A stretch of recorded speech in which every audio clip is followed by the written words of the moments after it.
नमस्कार विद्यार्थियों। पिछली क्लास में हमने पढ़ा आधुनिक काव्य के प्रमुख कवियों की रचनाओं एवं आधुनिक काव्य की सामान्य जानकारी एवं आधुनिक हिंदी कविता की प्रमुख विशेषताओं के बारे में सामान्य जानकारी ली। अब हम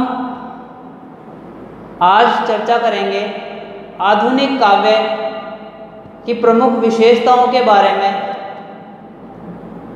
इसकी विशेषताओं के बारे में चर्चा करने से पहले सबसे पहले हम आधुनिक काल की सामान्य जानकारी के बारे में एक बार फिर से चर्चा करते हैं। आइए।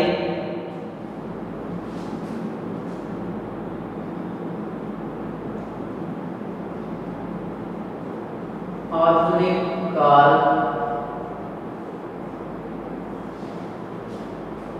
आधुनिक काल की समय सीमा मानी गई है 1850 से अब तक।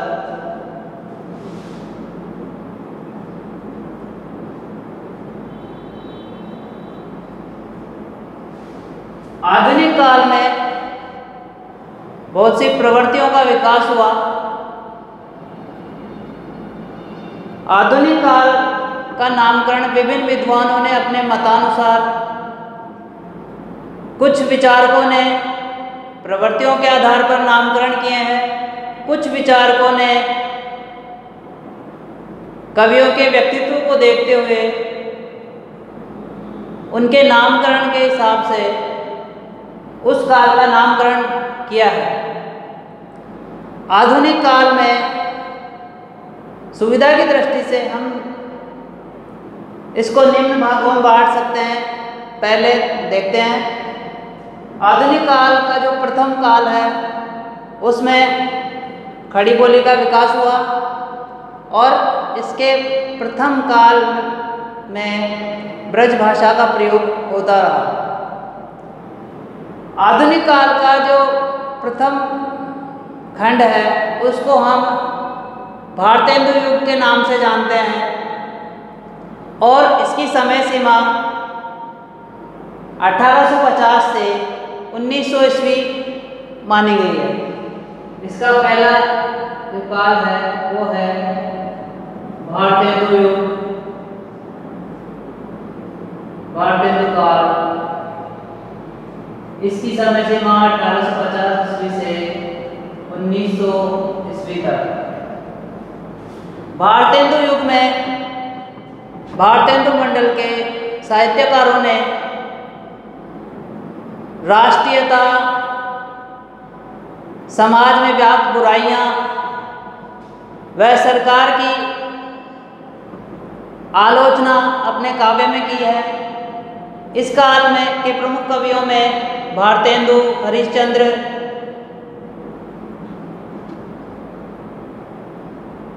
प्रेमघन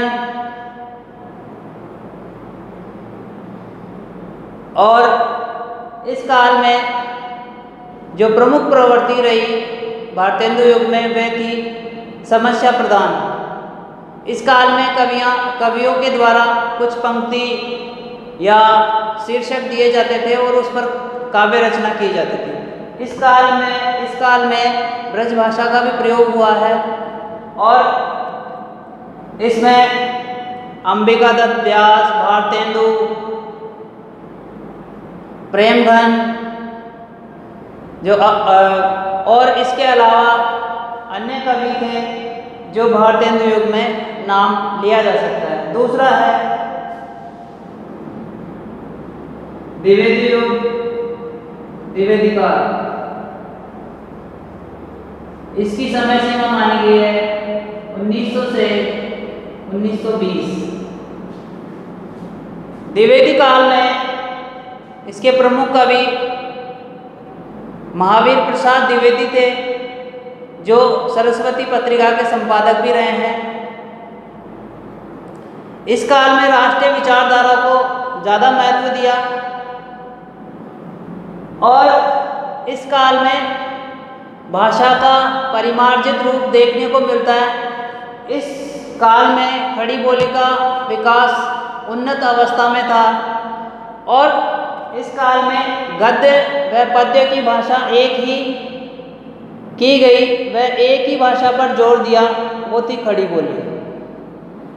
इससे पूर्व भारतेंदु युग में पद्य भाषा ब्रजभाषा थी और अन्य गद्य भाषा खड़ी बोली थी, लेकिन इसमें भाषा का परिमार्जन करके खड़ी बोली को ज़्यादा महत्व प्रदान किया गया।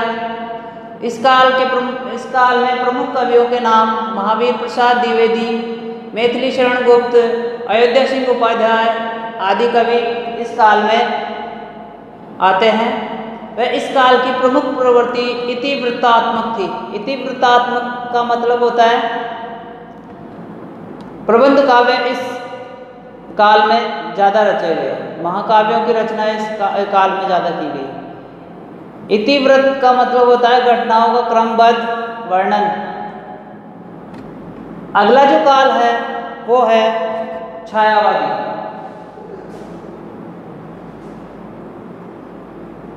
छायावादी या छायावाद, इसकी समय सीमा 1920 से 1936 तक।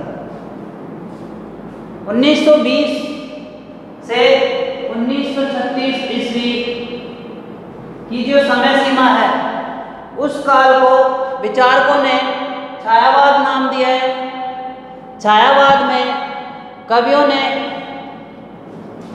अपनी व्यक्तिगत भावनाओं को प्रकृति पर आरोपित करके वर्णन किया है और उनके काव्य की झलक कहीं और पड़ती है। इस प्रकार इसका नामकरण छायावाद है। इस काल में प्रमुख कवि जयशंकर प्रसाद, सूर्यकांत त्रिपाठी निराला, सुमित्रा नंदन पंत, महादेवी वर्मा व राम कुमार वर्मा आदि का नाम लिया जा सकता है। छायावाद में व्यक्तिगत भावनाओं को अधिक महत्व दिया गया है और छायावाद के बाद में जो अगला काल है वो है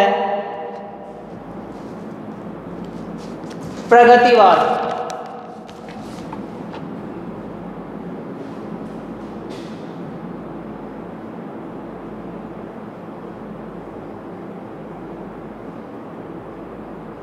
उन्नीस सौ 1936 से 1943 ईस्वी। छायावाद के बाद जो अगला काल आता है उसका नाम है प्रगतिवाद। समाज में वर्ग संघर्ष को अपने काव्य में महत्व देना व मार्क्सवादी विचारधारा को शामिल कर एक नई परंपरा का सूत्रपात हुआ, जिसे हम प्रगतिवाद के नाम से जानते हैं। इस काल के प्रमुख कवियों में नागार्जुन, केदारनाथ अग्रवाल, यशपाल आदि का नाम लिया जा सकता है। इसके बाद में हिंदी में एक नई क्रांति लाने वाले प्रयोगवाद के जनक अज्ञे के द्वारा कुछ कविताओं का संग्रह कर 7 कवियों की कविताओं को संग्रह कर अपनी पत्रिका में वो छापते थे, जिससे प्रयोगवाद का प्रारंभ माना जाता है। अगला जो आधुनिक काल का अगला खंड है प्रयोगवाद।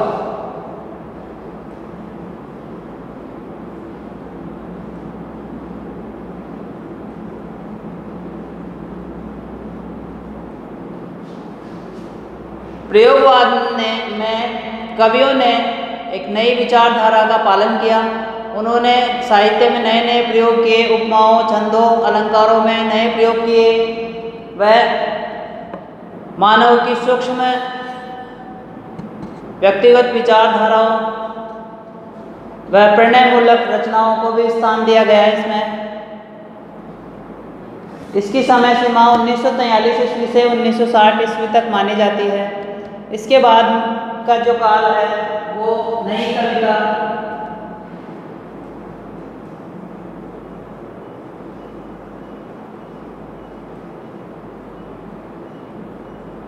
1960 के उपरांत जो साहित्य में क्रांति आई उसको हम नई कविता के नाम से जानते हैं। ये आधुनिक काल का सामान्य परिचय रहा।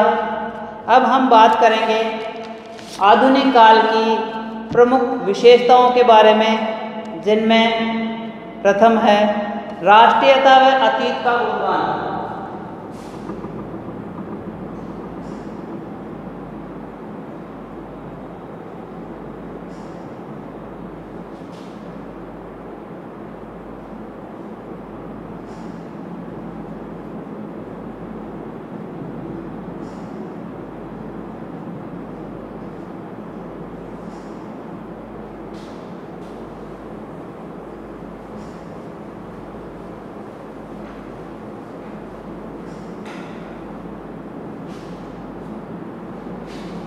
आधुनिक काव्य की प्रमुख विशेषताओं में प्रथम विशेषता है राष्ट्रीयता व अतीत का गुणगान। आधुनिक काल में कवियों ने राष्ट्रीयता को अधिक महत्व दिया, क्योंकि उस वक्त अंग्रेजों का शासन था। जैसा कि आधुनिक काल की समय सीमा 1850 ईस्वी के बाद की मानी गई है, तो उस वक्त अंग्रेजों का शासन था भारत में, और अंग्रेजों के शासन के विरुद्ध क्रांति पैदा करने के लिए, क्रांति लाने के लिए साहित्यकारों ने अपने काव्य में राष्ट्रीयता को महत्व दिया, जिनमें द्विवेदी युग के कवियों का प्रमुख योगदान है। उन्होंने अपने साहित्य में अतीत का गुणगान, भारत की प्राचीन परंपराओं, मान्यताओं व भारत की स्थिति का वर्णन अपने साहित्य में किया। अतीत का गुणगान भारतेंदु युग में मिलता है, और राष्ट्रीयता का महत्व जो ज़्यादा बढ़ा वो द्विवेदी युग में ज़्यादा बढ़ा, और द्विवेदी युग के कवियों ने राष्ट्रीयता को ज़्यादा महत्व दिया। आधुनिक काल के प्रमुख कवियों में जैसे भारतेंदु, अयोध्या सिंह उपाध्याय, मैथिली शरण गुप्त, माखनलाल चतुर्वेदी, रामधारी सिंह दिनकर व सुभद्रा कुमारी चौहान ने राष्ट्रीयता को महत्व देकर अपने साहित्य में स्थान दिया। इस प्रकार हम कह सकते हैं कि आधुनिक काव्य में राष्ट्रीयता व अतीत का गुणगान हमें देखने को मिलता है। अगला जो इसकी विशेषता है वो है छायावाद।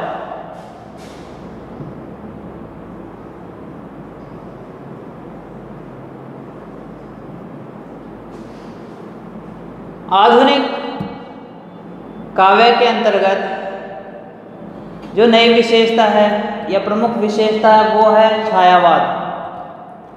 छायावाद में कवियों ने अपने व्यक्तिगत भावनाओं को प्रकृति पर आरोपित करके अपने काव्य में वर्णन करते थे, और उनके काव्य की झलक किसी और व्यक्ति, समाज या सत्ता पर पड़ती थी। इस प्रकार कुछ कवियों ने इस काव्य को छायावाद नाम दिया। आचार्य रामचंद्र शुक्ल के अनुसार छायावाद के प्रवर्तक मुकुटधर पांडे को माना जाता है, और छायावाद प्रथम विश्व युद्ध के बाद इसका पराभव हुआ। इसमें व्यक्तिगत धरातल पर प्रभाव और कल्पना लोक में प्रकृति प्रेम और नारी सौंदर्य का समावेश किया गया। इसके प्रमुख कवियों में जैसा कि मैंने पहले बताया जयशंकर प्रसाद, निराला, पंत व महादेव वर्मा का नाम लिया जा सकता है।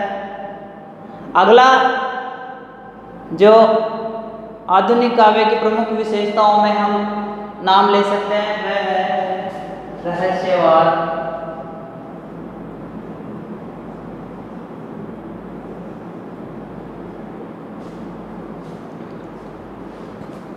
आदिकाल से ही सिद्ध काव्य में, नाथ साहित्य में व इसके कुछ अंश राम भक्ति व कृष्ण भक्ति काव्य धारा में मिलते हैं। रीतिकाल में भी रहस्यवाद की भावना का थोड़ा बहुत कम उदाहरण देखने को मिलते हैं, लेकिन रहस्यवाद आधुनिक काल में भी रहस्यवाद की भावनाओं को शामिल किया गया है। रहस्यवाद का जो प्रमुख उदाहरण हमें देखने को मिलते हैं छायावाद में।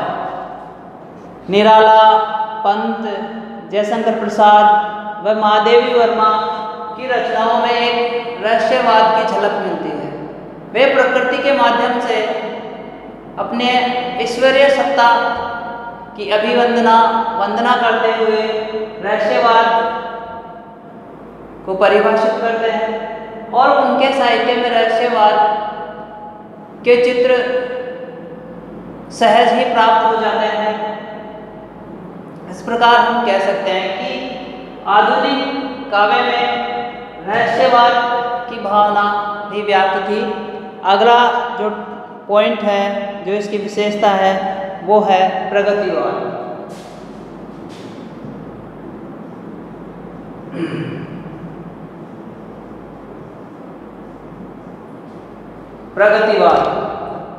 प्रगतिवाद 1936 से 1943 की समय सीमा को प्रगतिवाद के नाम से जानते हैं और इस काल में साहित्य में एक नई वैचारिक क्रांति आई। जो समाज में देखा वही उन्होंने अनुसरण किया। समाज में वर्ग संघर्ष प्राचीन काल से चला आ रहा था। उसी वर्ग संघर्ष को प्रगतिवादी लेखकों ने अपने काव्य में स्थान दिया। वह मार्क्सवादी विचारधारा का अनुसरण किया। उसी मार्क्सवादी विचारधारा का साहित्य में प्रयोग करना ही प्रगतिवाद कहलाया। प्रगतिवादी कवियों में प्रमुख रूप से हम नाम ले सकते हैं नागार्जुन, केदारनाथ अग्रवाल, यशपाल आदि। इसके बाद में जो इसकी विशेषता है वो है प्रयोगवाद।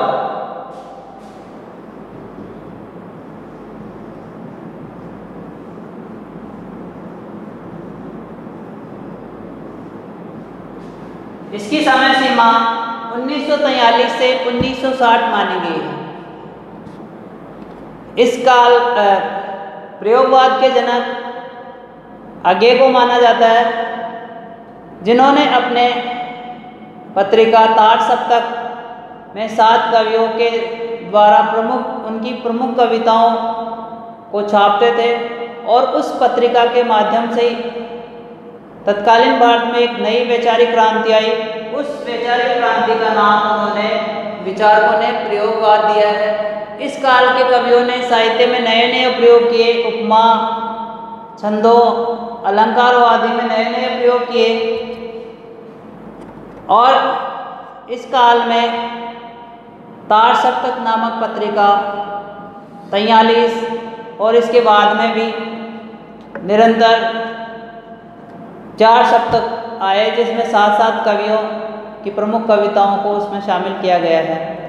जिसमें प्रयोगवादी जो कवि प्रमुख हैं उनके नाम हम ले सकते हैं अगय, गजानन माधव मुक्तिबोध, भारत भूषण अग्रवाल, प्रभाकर माचवे, भवानी प्रसाद मिश्र, नरेश मेहता, रघुवीर सिंह,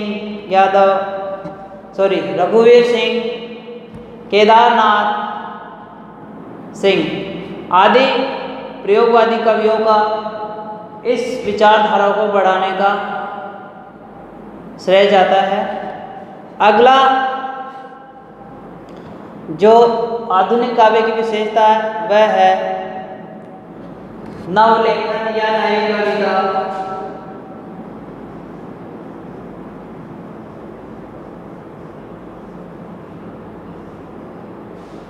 1960 के बाद में साहित्य में जो वैचारिक क्रांति आई उसको नई कविता के नाम से साठोत्तरी कविता, कविता और अन्य इसके विचारकों के द्वारा अन्य नाम दिए गए हैं, लेकिन प्रमुख रूप से उस वैचारिक क्रांति को नई कविता के नाम से हम जानते हैं, जिसमें नई नई कहानियाँ, नए शीर्षक, नए उपन्यास, नए नाटकों का समावेश हमें देखने को मिलता है। इसमें कवियों ने नए विचारों, नए बिंदुओं पर साहित्य रचने लगे। इस प्रकार उस रचना काल को हम नई कविता के नाम से जानते हैं। अगली जो इसकी विशेषता है वो है अन्य विशेषताएं।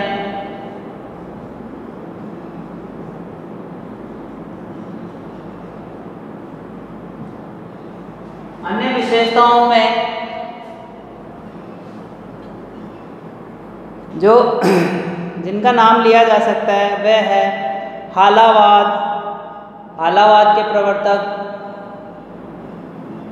हरिवंश राय बच्चन को माना जाता है, जो उत्तर छायावादी कवियों के प्रणयवादी विचारधारा के कवि माने जाते हैं और हालावाद के प्रवर्तक भी माने जाते हैं। इसके अलावा यथार्थवाद है। यथार्थवाद की झलक मुंशी प्रेमचंद के नाटकों में उनके उपन्यासों में भी देखने को मिलती है। प्रतीकवाद है, आदर्शवाद है, आदि साहित्यिक प्रवृत्तियों का समावेश भी आधुनिक काल में हमें देखने को मिलता है। अगली जो इसकी विशेषता है वो है खड़ी बोली का विकास।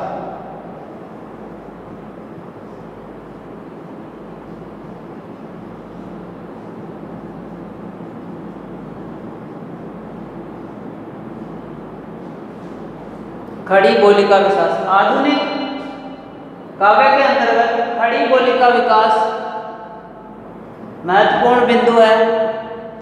आदिकाल से संस्कृत, प्राकृत, अपभ्रंश, पाली,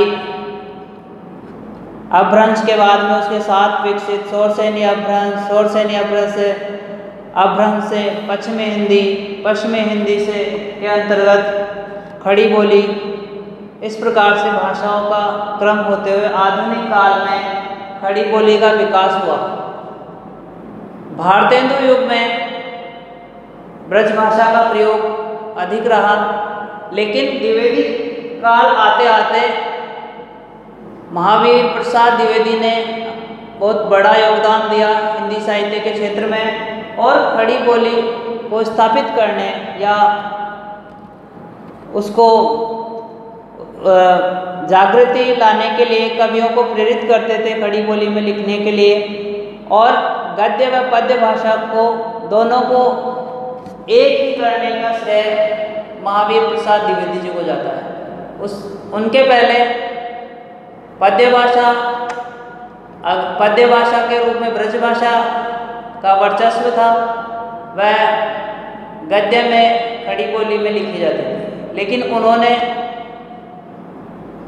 एक प्रयास किया, कवियों को प्रेरित किया और गद्य व पद्य दोनों खड़ी बोली में लिखने के लिए प्रेरित किया। तो इस काल में हम कह सकते हैं कि खड़ी बोली का विकास प्रचुर मात्रा में हुआ, जो खड़ी बोली हमारे हिंदी की मानक भाषा भी मानी जाती है। इस प्रकार से हम कह सकते हैं कि आधुनिक काव्य के अंतर्गत खड़ी बोली का विकास हुआ।